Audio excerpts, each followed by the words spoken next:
Good morning, student. Today we are going to discuss about emergency nursing principles. Principles of emergency management. Basic principles of emergency nursing. First one is to the nursing plan should be integrated and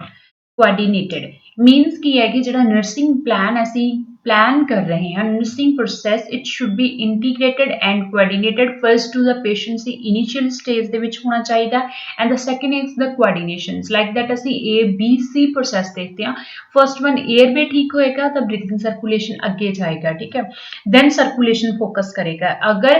airway he obstructed है patients ਦੀ neck ही broke हो गई है ਜਾਂ airway ਦੇ ਵਿੱਚ bleeding आ गई है ਜਾਂ airway blockage हो गया फिर अगे सर्कुलेशन सीपीआर देने का कोई फायदा नहीं है that is mean the coordination ਜਿਹੜੇ प्रोसैस ਦੇ ਵਿੱਚ ਅਸੀਂ ਪੇਸ਼ੈਂਟਸ ਨੂੰ ਕੇਅਰ ਪ੍ਰੋਵਾਈਡ ਕਰਵਾਉਣੇ ਆ first one to the emergency ਇਸ ਤੋਂ ਅੱਗੇ ਅਸੀਂ ਪੇਸ਼ੈਂਟਸ ਨੂੰ ਕੋਆਰਡੀਨੇਸ਼ਨ ਸਟੈਪ ਬਾय ਸਟੈਪ ਆ ਜਿਹੜੀ ਪੇਸ਼ੈਂਟਸ ਨੂੰ ਕੇਅਰ ਦੇਣੀ ਆ The second one is the update physical and psychologically preparedness. Patients ਦੇ ਲਈ ਜਿਹੜਾ ਕੀ ਆ physically and psychologically first one ਅਸੀਂ ਕੀ ਕਹਿੰਦੇ ਆ ਕਿ patients ਨੂੰ physically prepare ਕਰਨਾ for any surgery ਜਾਂ for any ਕਿਸੇ ਵੀ treatment ਦੇ ਲਈ ਅਸੀਂ ਉਸ ਏਰੀਆ affected area ਨੂੰ clean ਕਰਾਂਗੇ ਉਸ ਨੂੰ disinfected ਕਰਾਂਗੇ hairs move ਕਰਾਂਗੇ that is the physically prepare but patients ਦੇ ਨਾਲ ਪ੍ਰੋਸੈਸ ਕੀ ਹੋ ਰਿਹਾ ਕਿਹੜਾ ਪ੍ਰੋਸੈਸ ਹੋ ਰਿਹਾ ਤੇ ਉਹ ਕਿੰਨਾ ਟਾਈਮਿੰਗ ਪ੍ਰੋਸੀਜਰ ਦੇ ਵਿੱਚ ਚੱਲੇਗਾ ਤੇ ਉਹਦਾ ਬੈਨੀਫਿਟ ਐਂਡ ਲਾਸ ਕੀ ਹੈ ਪੇਸ਼ੈਂਟਸ ਨੂੰ ਕਿੱਥੋਂ ਤੱਕ ਪੇਸ਼ੈਂਟਸ ਨੂੰ ਕੰਪਰੋਮਾਈਜ਼ ਕਰਨਾ ਪਏਗਾ ਲਾਈਕ ਦੈਟ ਐਂਪੂਟੇਸ਼ਨ ਪੀਰੀਅਡ ਦੇ ਵਿੱਚ ਪੇਸ਼ੈਂਟਸ ਦਾ ਸਾਨੂੰ ਬੋਡੀ ਪਾਰਟ ਰਿਮੂਵ ਕਰਨਾ ਪੈਂਦਾ ਸੋ ਉਸ ਪੀਰੀਅਡ ਦੇ ਵਿੱਚ ਪੇਸ਼ੈਂਟ ਨੂੰ ਕਿੱਥੋਂ ਤੱਕ ਕੋਆਪਰੇਟ ਕਰਨਾ ਪਏਗਾ ਉਹਨੂੰ ਸਾਈਕੋਲੋਜੀਕਲੀ ਵੀ ਉਸ ਨੂੰ ਪ੍ਰਪੇਅਰ ਕਰਨਾ ਕਿਉਂਕਿ ਅਦਰਵਾਈਜ਼ ਅਸੀਂ ਉਸ ਦੀ ਬਾਕੀ ਬੋਡੀ ਨੂੰ ਜਿਹੜਾ ਸਰਵਾਈਵ ਕਰਨ ਦੇ ਲਈ ਰੱਖਦੇ ਹਾਂ ਤਾਂ ਉਹਨੂੰ ਸਾਈਕੋਲੋਜੀਕਲੀ ਪਹਿਲਾਂ ਪ੍ਰਪੇਅਰ ਕੀਤਾ ਜਾਏਗਾ ਵੀ ਇਸ ਆਰਗਨ ਦੇ ਰੱਖਣ ਦੇ ਨਾਲ ਤੁਹਾਨੂੰ लॉस ज़्यादा as the compare of benefit so असी किसी भी एक्शन या ट्रीटमेंट करने तो पहला पेशेंट को साइकोलॉजिकली स्ट्रोंग करते हैं Next one again responsible for organizing teaching and supervision nursing is first one responsible to the organizing means कि nursing care plan organize करना patients ਨੂੰ maintain करना patients ਦੇ ਲਈ physical psychologically उसकी health ਨੂੰ maintain करना environment ਨੂੰ properly organize करना nurse ਦੀ responsibility ਨੇ next one again teaching and supervision teaching the process ਕੀ ਹੁੰਦਾ ਹੈ कि patients ਨੂੰ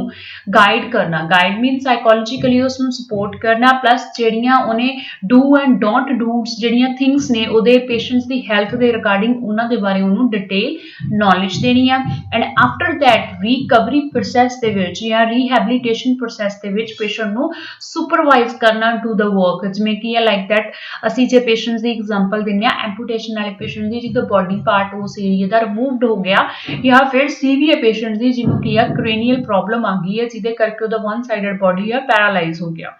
तो ਅਸੀਂ ਪੇਸ਼ੈਂਟ ਜਿਹੜਾ ਸਰਵਾਈਵ ਕਰ ਰਿਹਾ ਉਸ ਨੂੰ ਸੁਪਰਵਾਈਜ਼ ਕਿੱਦਾਂ ਕਰਦੇ ਆ ਕਿ ਉਹ ਜਿਹੜਾ ਰਾਈਟ ਹੈਂਡ ਨਾਲ ਸਾਈਨ ਕਰਦਾ ਸੀ ਉਹ ਲੈਫਟ ਨਾਲ ਸਟਾਰਟ ਕਰ ਦੇਗਾ ਠੀਕ ਹੈ ਸੋ ਪੇਸ਼ੈਂਟ ਐਂਪੂਟੇਟ ਹੋ ਗਿਆ ਤਾਂ ਉਹ ਕ੍ਰਸ਼ ਜਾਂ ਵਾਕਰ ਦੇ ਨਾਲ ਕੀ ਆ ਚੱਲਣਾ ਸਟਾਰਟ ਕਰ ਦੇਗਾ that is the supervisors ongoing process ਦੇ ਵਿੱਚ ਪੇਸ਼ੈਂਟ ਦੀ ਕੇਅਰ ਕਰਨਾ ਜਾਂ ਲੌਂਗ ਪ੍ਰੋਸੈਸ ਦੇ ਵਿੱਚ ਆ ਗਿਆ ਡਾਇਬਟਿਕ ਮੈਡੀਕਲ ਕੰਡੀਸ਼ਨਸ ਦੇ ਵਿੱਚ ਆ ਗਈਆਂ ਡਾਇਬਟਿਕ ਜਿਹੜੀਆਂ ਕਿ ਲੌਂਗ ਟਾਈਮ ਤੱਕ ਪੇਸ਼ੈਂਟਸ ਦਾ ਦੀ ਡਿਟੇਲ ਆ ਉਸ ਨੂੰ ਅਸੈਸ ਕਰਦੇ ਰਹਿੰਦੇ ਆ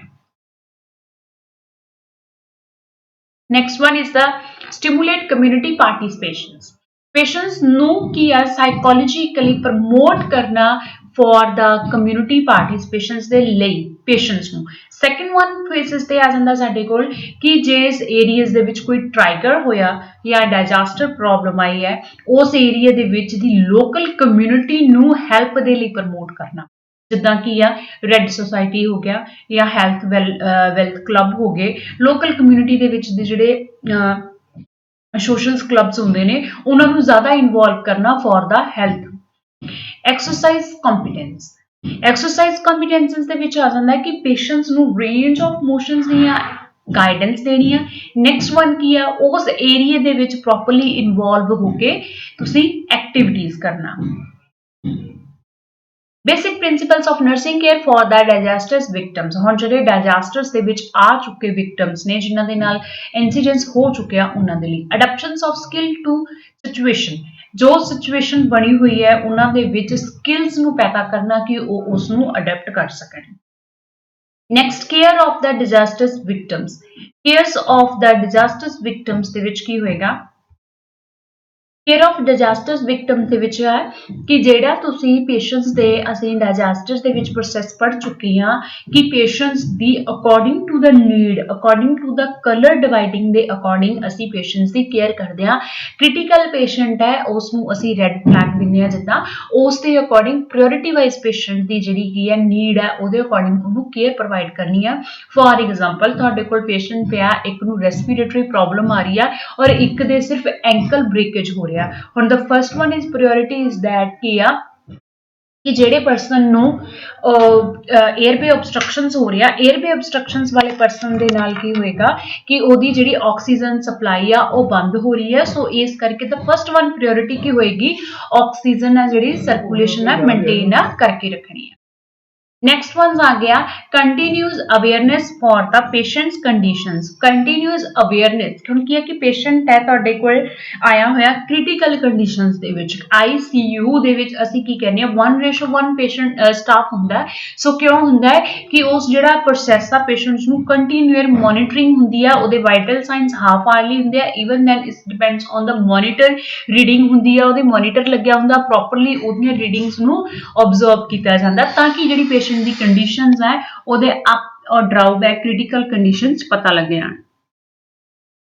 is auxiliary personnel ਹੁਣ ਜਿਹੜੇ ਕਿ ਸਾਈਡ ਬਾਈ ਹੈਲਪਰਸ ਹੁੰਦੇ ਨੇ ਜਿਵੇਂ ਡਾਇਜੈਸਟਰਸ ਦੇ ਵਿੱਚ ਆ ਗਿਆ ਜਿਹੜੇ auxiliary ਜਿਹੜੇ ਮੈਡੀਕਲ ਲਾਈਨ ਦੇ ਵਿੱਚੋਂ ਨਹੀਂ ਆ ਬਟ ਅਸੀਂ ਉਹਨਾਂ ਨੂੰ ਬੀਇੰਗ ਐਜ਼ ਅ ਹੈਲਪ ਲਈ ਯੂਜ਼ ਕਰਦੇ ਆ for example lifting to shifting of the patients dead bodies ਨੂੰ ਆਇਡੈਂਟੀਫਾਈ ਕਰਕੇ ਉਹਨਾਂ ਨੂੰ ਹੈਂਡਓਵਰ ਕਰ ਦੇਣਾ ਡੈਡ ਬੋਡੀਜ਼ ਦੀ ਕੇਅਰ ਕਰਨੀ ਸੋ ਉਹਨਾਂ ਨੂੰ ਮੂਵ ਕਰਨਾ ਪੇਸ਼ੈਂਟ ਹੈ ਨਾਰਮਲ ਹੈ ਜਿਹੜੀਆਂ ਕ੍ਰਿਟੀਕਲ ਕੰਡੀਸ਼ਨ 'ਚ ਨਹੀਂ ਆ ਡਰੈਸਿੰਗ ਕਰ ਸਕਦੇ ਆ ਵੂੰਡ ਹੀਲਿੰਗ ਕਰਵਾ ਸਕਦੇ ਆ ਸੋ ਪੇਸ਼ੈਂਟਸ ਨੂੰ मूव करवा सकते हैं सो इदां ਦੀਆਂ ਜਿਹੜੇ auxiliary ਪਰਸਨਲਸ ਨੇ ਉਹਨਾਂ ਨੂੰ ਅਸੀਂ ਹਾਇਰ ਕਰ ਸਕਦੇ ਹਾਂ ਸੈਕੰਡ ਵਨ ਕੀ ਹੈ ਕਿ ਹੋਰ ਹੈਲਥ ਪਰਸਨਲਸ ਅਸੀਂ ਨੂੰ ਹੈਲਪ ਲਈ ਪ੍ਰਮੋਟ ਕਰ ਸਕਦੇ ਹਾਂ next one selections of essential care तो फर्स्ट वन की है कि सानू आइडेंटिफाई करना पएगा सिलेक्शंस करनी पएगी कि फर्स्ट वन साडी प्रायोरिटी किनू लोड़ हैगी है जेडे पेशेंट्स दे विच A B C airway breathing और सर्कुलेशंस दी प्रॉब्लम आ रही है क्रिटिकल कंडीशंस दे विच है patient the first one priority of that patient क्योंकि ओदे विच की है कि ओदा सर्कुलेशन बंद हुंदियां ही पेशेंट्स दी जेडी लाइफ आ वो स्टॉप हो जाएगी एमरजेंसी नर्सिंग प्रिंसिपल्स प्राइमरी सर्वे फर्स्ट वन ये सर्वे होंगे कि डिटेल होंगी है इनफॉर्मेशंस की इंसीडेंस जोड़ा वो कितने हुए पेशेंट्स की कंडीशंस की है close observations of the patients होगी फर्स्ट स्टैप के बेसिक देखोगे कि patient is lie on dead अगर पेशेंट डेड है तो उसको उत्थे छड़ दो ठीक है ਤੁਸੀਂ ਉਸ ਪੇਸ਼ੈਂਟਸ ਨੂੰ ਫੋਕਸ ਕਰਨਾ ਹੈ ਜਿਹੜਾ ਕੀ ਹੈ ਸਰਵਾਈਵ ਕਰ ਰਿਹਾ ਜਿਸ ਨੂੰ ਅਸੀਂ ਲਾਈਫ ਨੂੰ ਸੇਵ ਕਰ ਸਕਦੇ ਹਾਂ ਠੀਕ ਹੈ ਸੋ ਫਰਸਟਲੀ ਸਰਵੇ ਕਰਨਾ ਹੈ ਕਿ ਕਿਹੜੇ ਏਰੀਆ ਦੇ ਵਿੱਚ ਕਿੱਥੇ ਅਫੈਕਟਡ ਏਰੀਆ ਜ਼ਿਆਦਾ ਹੈ ਕਿਹੜੀਆਂ ਕ੍ਰਿਟੀਕਲ ਕੰਡੀਸ਼ਨਸ ਨੇ ਜਦੋਂ ਕ੍ਰਿਟੀਕਲ ਕੰਡੀਸ਼ਨਸ ਦੇ ਵਿੱਚ ਆ ਗਏ ਤੁਸੀਂ ਤਾਂ ਫਿਰ ਉਹਦੇ ਵਿੱਚ ਇਹ ਦੇਖਣਾ ਹੈ ਕਿ ਪੇਸ਼ੈਂਟਸ ਦਾ 에ਅਰਵੇ ਵਰਕਿੰਗ ਹੈ ਸਰਵਾਈਕਲ ਸਪਾਈਨਲ ਹੈ breathing circulation disability exposure A B C D E priority wise अगर इन्हां दे विचों पेशेंट्स दे विच सब कुछ है दिस मीनस critical condition च है बट ये सारियां चीज़ां continuously step by step तुसी observe करनियां ने ते पेशेंट नू केयर देनी है ट्राइगस गाइडलाइंस और भी कीप इन योर माइंड कि असी कलर कोडिंग किद्दां करनी है पेशेंट्स नू रेस्पिरेशंस किद्दां देना है CPR दे विच उहनू रिससिटेट किद्दां करना है पेशेंट दा सर्कुलेशंस किद्दां मेनटेन करना है फर्स्ट एड वाले पेशेंट्स नू अलग टैग करना है टीम वर्क किद्दां करना वो सारियां गाइडलाइंस आ जिहड़ियां वो स्टाफ मैंबर्स नू पता होणियां चाहीदियां बेसिक फर्स्ट एड दे विच हुंदा है कि लाइक दैट की असी विदाउट डॉक्टर एक स्टाफ नर्स मेडिसिन प्रिस्क्राइब करेगी like that emergency they which patients नू कोई भी लैग या फ्रैक्चर या किसी भी डाइजेस्टिव प्रॉब्लम के नाल उन्होंने फ्रैक्चर हो गया ठीक है उस एरिया दे विचों की है पेशेंट्स नू डेक्लोफिन मेडिकेशंस देगी जिहदे नाल की है पेशेंट्स की पेन है कंट्रोल हो जाएगी एक्सेसिव ट्राइगर्स आ रहे हैं पेशेंट्स नू न्यूरोलॉजिकल इफेक्ट हो रहा वॉमिट आ रही है हेडेक हो रही है तो इस कंडीशन दे विच वो फर्स्ट एड पेशेंट्स नू प्रोवाइड करेगी सैकेंड वन की है कि लाइक दैट की आइडेंटिफाई हो गया कि पेशेंट्स का फ्रैक्चर एरिया है सो फ्रैक्चर एरियाज नू इनमोबिलाइज करना so it's a first aid की है कि वो नॉर्मली उस पार्ट ਨੂੰ ਇਨਮੋਬਿਲਾਈਜ਼ ਕਰ ਦੇਗੀ ਤਾਂ ਕਿ ਪੇਸ਼ੈਂਟ ਨੂੰ ਹੈ ਜਿਹੜਾ ਜ਼ਿਆਦਾ ਪੇਨ ਨਹੀਂ ਹੋਏਗੀ ਔਰ ਅਨਨੈਸੈਸਰੀ ਮੂਵਮੈਂਟਸ ਦੇ ਨਾਲ ਉਹਦਾ ਜਿਹੜਾ ਪ੍ਰੋਬਲਮ ਹੈ ਉਹ ਜ਼ਿਆਦਾ ਇਨਹੈਂਸ ਨਹੀਂ ਹੋਏਗੀ। नेक्स्ट वन आ गया cardiac arrest and CPR। CPR ਹੁੰਦਾ ਕਿ ਲਾਈਕ ਦੈਟ ਕੀ ਹੈ ਕਿ ਪੇਸ਼ੈਂਟਸ ਦੀ ਕਾਰਡੀਅਕ ਹੈਲਥ ਦੇ ਵਿੱਚ ਪੇਸ਼ੈਂਟਸ ਨੂੰ ਅਰੈਸਟ ਹੋ ਰਿਹਾ ਮੀਨਸ ਉਹਦਾ ਸਰਕੂਲੇਸ਼ਨ ਡਿਸਟਰਬ ਹੋ ਰਿਹਾ। ਜਦੋਂ ਪੇਸ਼ੈਂਟ ਦਾ ਸਰਕੂਲੇਸ਼ਨ ਹੈ ਜਿਹੜਾ ਉਹ ਡਿਸਟਰਬ ਹੋ ਰਿਹਾ ਉਹਦੇ ਨਾਲ ਫਰਦਰ ਕੀ ਹੈ CPR ਸਰਕੂਲੇਸ਼ਨ ਅੰਪੇਅਰਡ ਹੋ ਜਾਊਗਾ। ਸੋ ਤੋਂ ਸਟਾਫ ਨਰਸ ਨੂੰ ਨੌਲੇਜ ਹੋਣੀ ਚਾਹੀਦੀ ਹੈ ਐਮਰਜੈਂਸੀ ਕੇਅਰ ਦੇ ਵਿੱਚ ਉਹ ਕੀ ਆ कार्डियक पल्मोनरी रिसर्चिगेट कर रहा है ਜਿਹੜਾ ਉਹ ਕਰ ਸਕਦੀ ਹੈ CPR ਦੇ ਸਕਦੀ ਹੈ। एमरजेंसी मैनेजमेंट ਦੇ ਵਿੱਚ ਕੀ ਆ mitigations then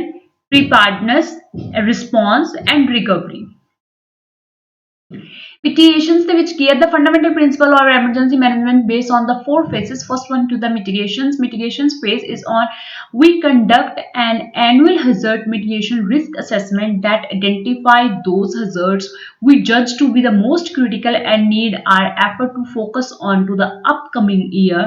By to the concentrating our efforts in these areas we reduce the risk of the university student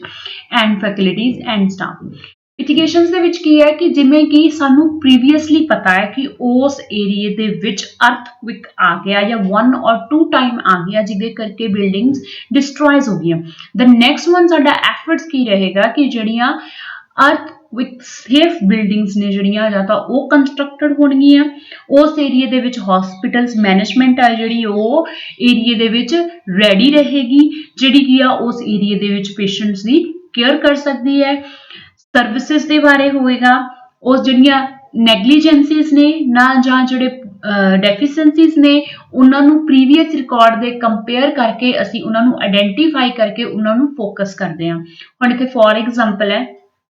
ਹੁਣ ਕੋਵਿਡ ਚੱਲ ਰਿਹਾ ਕੋਵਿਡ ਦੇ ਵਿੱਚ ਕੀ ਹੈ ਇੱਕ ਕੀ ਹੈ ਕ੍ਰਿਟੀਕਲ ਐਪੈਂਡੈਮਿਕ ਡਿਸੀਜ਼ ਆਈ ਹੈ ਜਿਹੜੀ ਕੀ ਹੈ ਟ੍ਰਾਂਸਫੇਸ ਹੋ ਰਹੀ ਹੈ ਡਿਊ ਟੂ ਦਾ ਟਰੈਵਲਿੰਗ ਜਾਂ ਡਿਊ ਟੂ ਦਾ ਇੱਕ ਦੂਸਰੇ ਦੇ ਕੰਟੈਕਟ ਦੇ ਵਿੱਚ ਆਉਣ ਦੇ ਨਾਲ। ਦ ਫਰਸਟ ਵਨ ਕੀ ਹੋਏਗਾ ਕਿ ਇਸ ਦੀ ਡੈਫੀਸ਼ੀਐਂਸੀ ਦੇ ਵਿੱਚ ਕੀ ਸੀਗਾ ਕਿ ਜਿਹੜੀ ਕੀ ਆ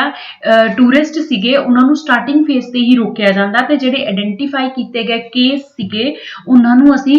ਉੱਥੇ ਹੀ ਫਾਈਂਡ ਆਊਟ ਕਰਦੇ ਨਾ ਕਿ ਨੋਰਮਲ ਪਬਲਿਕ ਦੇ ਵਿੱਚ ਉਹਨਾਂ ਨੂੰ ਭੇਜਦੇ that is the deficiency. So next time ਦੇ ਵਿੱਚ ਕੋਈ ਵੀ ਪੈਂਡੇਮਿਕ ਡਿਸੀਜ਼ ਸਪਰੈਡ ਹੁੰਦੀ ਹੈ ਤਾਂ ਜਿਹੜੀਆਂ ਹੁਣ ਡੈਫੀਸ਼ੀਐਂਸੀਜ਼ ਨੇ ਉਹਨਾਂ ਨੂੰ ਅਗਲੀ ਵਾਰ ਕਿਉਰ ਕੀਤਾ ਜਾਏਗਾ ਸਟ੍ਰੈਟੇਜੀਜ਼ ਨੂੰ ਪ੍ਰਮੋਟ ਕੀਤਾ ਜਾਏਗਾ। ਮੀਨਸ ਕੀ ਹੈ ਕਿ ਪਹਿਲਾਂ ਪ੍ਰੀਵੀਅਸ ਏਰੀਆਜ਼ ਦੇ ਵਿੱਚ ਜਿਹੜੀਆਂ ਡੈਫੀਸ਼ੀਐਂਸੀਜ਼ ਨੇ ਉਹਨਾਂ ਨੂੰ ਆਇਡੈਂਟੀਫਾਈ ਕੀਤਾ ਜਾਂਦਾ ਫਿਰ ਉਹਨਾਂ ਨੂੰ ਅੱਗੇ ਫੋਕਸ ਕੀਤਾ ਜਾਂਦਾ ਫਿਰ ਉਹਨਾਂ ਤੇ ਮੋਰ ਐਫਰਟ ਕੀਤੇ ਜਾਂਦੇ ਨੇ ਕਿ ਜਿਹੜੀ ਅੱਗੇ ਆਉਣ ਵਾਲੇ ਸਮੇਂ ਦੇ ਵਿੱਚ ਉਹ ਪ੍ਰੋਬਲਮ ਨਾ ਆਵੇ। Preparedness. Building and maintaining our incidents command and crisis actions team is focused on the preparedness activities, training these staff members in emergency management procedures, developing emergency response and community of operations plan, conducting tabletop and full-scale exercise, as well as to the participating in the Storm Ready program while maintaining RBU alert emergency notification system are a few of things we do to better prepare university for a response to an emergency when it occur।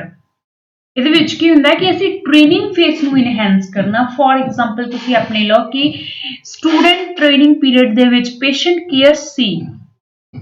But the Covid ਦੇ ਨਾਲ ਆਉਣ ਨਾਲ students life ਦੇ ਵਿੱਚ ਇੱਕ new updating ਜਾਂ staff ਦੇ ਵਿੱਚ ਜਾਂ ਡਾਕਟਰਸ ਲਾਈਨ ਦੇ ਵਿੱਚ ਜਾਂ ਸਟੂਡੈਂਟਸ ਜਿਹੜੇ ਟ੍ਰੇਨਰਸ ਨੇ ਉਹਨਾਂ ਦੀ ਲਾਈਨ ਦੇ ਵਿੱਚ ਕੀ ਆ ਗਿਆ to maintain the social distance and personal hygiene too. ਹੁਣ ਇਹਦੇ ਵਿੱਚ ਕੀ ਆ ਗਿਆ ਕਿ ਨਾਰਮਲ ਲੋਕ ਨੇ ਜਿਹੜੇ ਉਹ ਕੀ ਸਿੱਖ ਗਏ ਨੇ to maintain the personal hygiene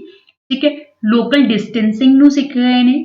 unnecessary sharing and unnecessary touch ਜਿਹੜਾ ਇਹ ਰਿਡਿਊਸ ਹੋ ਗਿਆ। ਜਿਹੜਾ ਮੈਡੀਕਲ ਲਾਈਨ ਦੇ ਵਿੱਚ ਸੀ ਸਟਾਫ ਸੀ ਟ੍ਰੇਨਰ ਸਟੂਡੈਂਟ ਸੀ ਡਾਕਟਰ ਸੀ ਉਹਨਾਂ ਨੇ ਕੀ ਹੋ ਗਿਆ ਕਿ ਪੇਸ਼ੈਂਟ ਡੀਲਿੰਗ ਦਾ ਜਿਹੜਾ ਪ੍ਰੋਸੈਸ ਹੈ ਉਹ ਚੇਂਜ ਹੋ ਗਿਆ ਪਰਸੈਪਸ਼ਨ ਚੇਂਜ ਹੋ ਗਈ ਜਿਹਦੇ ਵਿੱਚ ਕੀ ਆ ਐਕਸਰਸਾਈਜ਼ਸ ਉਹਨਾਂ ਦੀਆਂ ਚੇਂਜ ਹੋ ਗਈਆਂ ਜਦੋਂ ਕਿ ਕੰਟੈਮੀਨੇਟਡ ਪੇਸ਼ੈਂਟ ਦੇ ਨਾਲ ਕਮਿਊਨੀਕੇਟ ਕਰਨਾ ਹੈ ਇਨਫੈਕਟਡ ਪਰਸਨ ਦੇ ਨਾਲ ਕਮਿਊਨੀਕੇਟਡ ਕਰਨਾ ਹੈ ਸੋ ਉਸ ਪਰਸਨ ਨੂੰ ਅਸੀਂ ਕੀ ਕਰਾਂਗੇ ਨਾਰਮਲੀ ਬੈਰੀਅਰਸ ਨੇ ਜਿਹੜੇ ਉਹ ਪ੍ਰੋਪਰਲੀ ਯੂਜ਼ ਕਰਾਂਗੇ ਜਿਹਨੂੰ ਅਸੀਂ ਕਿਟ ਫਾਰਮ ਦੇ ਵਿੱਚ ਕਹਿੰਦੇ ਆ properly gown cover face face mask face shield ये सारा प्रॉपरली होएगा। अदरवाइज की पहला की सीगा कि असी लाइक HIV एड्स या ਹੈਪੇਟਾਈਟਿਸ ਸੀ ਦੇ ਪੇਸ਼ੈਂਟ ਨੂੰ ਟੱਚ ਕਰਨ ਲੱਗਿਆ ਮੋਸਟਲੀ ਗਲਵਸ ਤੇ ਫੋਕਸ ਕਰਦੇ ਸੀ ਕਿ ਡਾਇਰੈਕਟ ਕੰਟੈਕਟ ਦੇ ਵਿੱਚ ਆ ਗਿਆ ਤਾਂ ਇਹ ਸਪਰੈਡ ਹੋਏਗਾ। ਠੀਕ ਹੈ, ਸੋ ਇਹਦੇ ਵਿੱਚ ਕੀ ਹੈ ਕਿ ਉਹ ਜਿਹੜੀਆਂ ਪ੍ਰੈਕਟਿਸਿਸ ਨੇ ਉਹ ਵੀ ਨਵੇਂ ਸਕੇਲਸ ਨੇ ਜਿਹੜੇ ਉਹ ਐਡ ਹੋ ਜਾਂਦੇ ਆ ਕਿਸੇ ਵੀ ਟ੍ਰਾਈਗਰਸ ਦੇ ਐਕਸਪੀਰੀਅੰਸ ਦੇ ਨਾਲ। Response. Our initial response is comprised of men and women of our facilities management and planning, environmental health and safety and public safety department. Boston University has a great work relationship with public emergency response organizations in the Boston and to the Brookline if and when they are needed. Response. ਇਹਦੀ example भी ਤੁਸੀਂ ਹੁੰਦੇ environment ਦੇ ਨਾਲ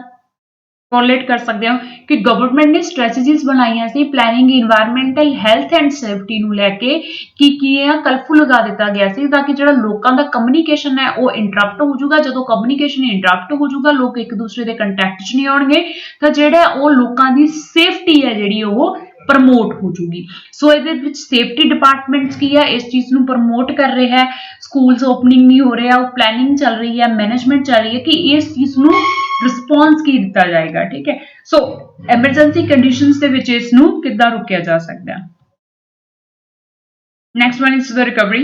The objective of the recovery phase is to the get of the campus back to the normal. There the things was before the emergency as soon as possible. Time and time again, whether it's the soon storm, floods and fires and incidents, commands and response team has met this objective. Working with the Morris Office of Emergency Management and to the altered and federal emergency management agencies, we feel confident that if additional resources are needed to address large-scale emergencies or disaster, that assistance will be on the way of quickly. ਹੁਣ ਇਸ ਦੇ ਵਿੱਚ ਕੀ ਹੈ ਕਿ recovery phases ਦੇ ਵਿੱਚ ਕੀ ਆ ਰਿਹਾ ਹੈ। ਹੁਣ ਨੋਰਮਲੀ ਐਗਜ਼ਾਮਪਲ ਹੈ ਕਿ ਡੇ ਬਾਏ ਡੇ ਆਪਣਾ ਕਮਿਊਨੀਕੇਸ਼ਨ ਓਪਨ ਹੋ ਰਿਹਾ ਹੈ ਸਕੂਲਸ ਵੀ ਓਪਨ ਹੋ ਜਾਣਗੇ ਐਜ਼ ਸੂਨ ਐਜ਼ ਪੋਸੀਬਲ ਜਿੱਦਾਂ ਤਾਂ ਜਿੱਦਾਂ ਕੰਡੀਸ਼ਨਸ ਦੇ ਵਿੱਚ ਆਉਂਦੀ ਹੈ। ਸੋ ਕਿਸੇ ਵੀ ਟੋਰਨੇਡੋ ਤੋਂ ਬਾਅਦ ਚੋਂ ਸਟੋਰਮ ਤੋਂ ਬਾਅਦ ਚੋਂ ਫਲੱਡ ਤੋਂ ਬਾਅਦ ਚੋਂ ਅੱਗ ਤੋਂ ਬਾਅਦ ਚੋਂ ਫਾਇਰ ਹੋ ਗਿਆ ਕੋਈ ਬਿਲਡਿੰਗ ਕੰਸਟਰਕਟ ਉਹਨੇ ਆਪਣੀ ਰਿਕਵਰੀ ਫੇਜ਼ ਦੇ ਵਿੱਚ ਆਉਣਾ ਹੁੰਦਾ ਵਿਦਿਨ 6 ਜਾਂ 1 ਮੰਥ ਈਅਰਸ ਤੱਕ ਦਾ ਜਿੰਨਾ ਉਹਨੇ ਟਾਈਮ ਪੀਰੀਅਡ ਲੈਣਾ ਹੁੰਦਾ ਉਹਦੇ ਅਕੋਰਡਿੰਗ ਉਹਨੇ ਰਿਕਵਰੀ ਫੇਜ਼ ਦੇ ਵਿੱਚ ਆ ਜਾਣਾ ਹੁੰਦਾ ਵਿਦ ਦ ਨਿਊ ਸਟ੍ਰੈਟੇਜੀਜ਼। ਹੁਣ ਜੇ ਸਪੋਜ਼ ਕਰੋ ਕਿਸੇ ਵੀ ਏਰੀਆ ਦੇ ਵਿੱਚ ਫਾਇਰ ਹੋ ਗਿਆ ਬਿਲਡਿੰਗ ਹੈ ਜਿਹੜੀ ਉਹ ਫਾਇਰ ਹੋ ਗਈ ਡਿਊ ਟੂ ਦਾ ਸ਼ੌਕ ਸਰਕਟ ਐਕਸੈਕਟਰਾ ਕੁਝ ਵੀ ਹੋਇਆ। ਠੀਕ ਹੈ, ਸੋ ਉਸ ਫਾਰਮ ਦੇ ਵਿੱਚ ਦਾ ਨੈਕਸਟ ਵਨ ਸਟ੍ਰੈਟੇਜੀ ਕੀ ਰਹਿ ਜਾਏਗੀ ਕਿ ਜਿਹੜੀ ਵੀ ਵਾਇਰਿੰਗ ਹੋਏਗੀ ਉਹ ਕੀ ਆ non fired and non shock circuit होएगी ਜਿਹਦੇ ਕਰਕੇ ਕੋਈ ਵੀ ਫਰਦਰ ਕੀ ਆ ਫ੍ਰੈਕਸ਼ਨਸ ਹੋਣ ਦੇ ਨਾਲ ਬਰਨਿੰਗ ਹੈ ਨਹੀਂ ਹੋਏਗੀ। ਹੁਣ ਜਿਹੜੀਆਂ ਸਟ੍ਰੈਟੇਜੀਜ਼ ਚੱਲਦੀਆਂ ਨੇ ਉਹ ਪੈਂਡੇਮਿਕ ਡਿਸੀਜ਼ ਦੇ ਵਿੱਚ ਕੀ ਆ ਰਹੀਆਂ ਨੇ ਕਿ ਜਿੰਨੀ ਵੀ ਕੇਅਰ ਹੋਏਗੀ ਪੇਸ਼ੈਂਟਸ ਦੀ ਜਾਂ ਲੋਕਾਂ ਦਾ ਜਿਹੜਾ ਲਾਈਫ ਸਟਾਈਲ ਆ ਉਹ ਇਸ ਚੀਜ਼ ਨੂੰ ਅਡੈਪਟ ਕਰਕੇ ਆਪੋ ਆਪਣੀ ਸੇਫਟੀ ਨੂੰ ਪ੍ਰਮੋਟ ਕਰਦਾ ਹੋਇਆ ਕੀ ਹੈ ਸੋਸ਼ਲ ਡਿਸਟੈਂਸਿੰਗ ਨੂੰ ਇਨਹੈਂਸ ਕਰੇਗਾ। ਠੀਕ ਹੈ, ਸੋ ਉਸਨੇ ਰਿਕਵਰੀ ਫੇਸ ਵੀ ਕੁਇਕਲੀ ਜਿਹੜਾ ਉਹ ਆ ਜਾਂਦਾ ਉਸ ਚੀਜ਼ ਨੂੰ ਪਲੈਨਿੰਗ टाइम पीरियड मिल जाता है कि उस चीज को फेस कितना करना है। Thank you students.